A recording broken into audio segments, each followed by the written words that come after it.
Наш следующий участник – исполнитель и композитор. Когда-то он начал свой творческий путь с высокой планки в известном далеко за пределами Беларуси ансамбле «Песняры». Шли годы, казалось бы, все есть, и узнают, но чего-то не хватало. Как известно, слава – товар невыгодный, стоит дорого, хранится недолго. И при всей известности его настораживала некоторая неизвестность пред лицом вечности.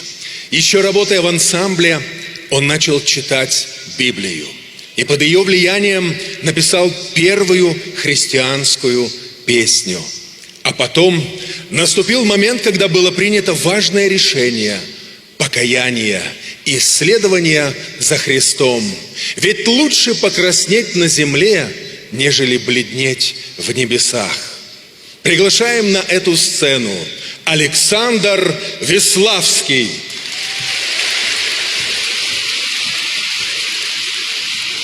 Мы благодарим вас за то, что в этот вечер вы с нами здесь сегодня. Александр, скажите, о чем будет следующая песня?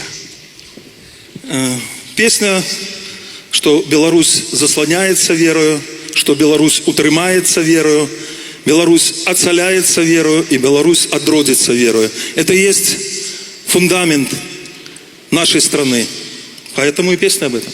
Итак, встречаем гимн «Беларусь отродится верою».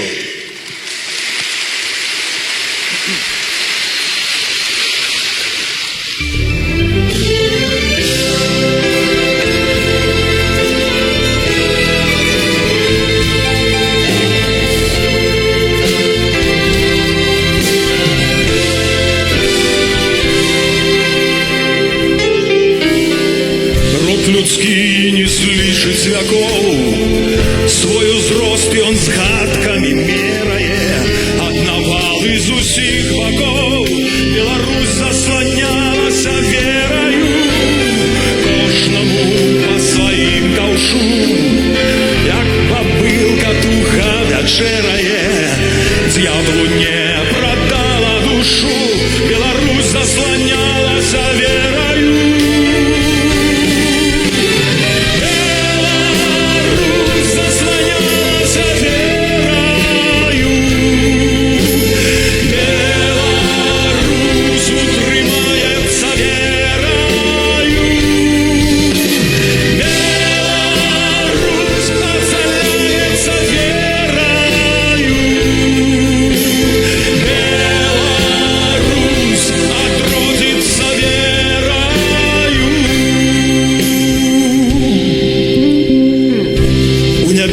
Святла стае, каб отпрэчыць хмурыну шэрую, адмаліўшы грахі свае, Беларусь адродзіцца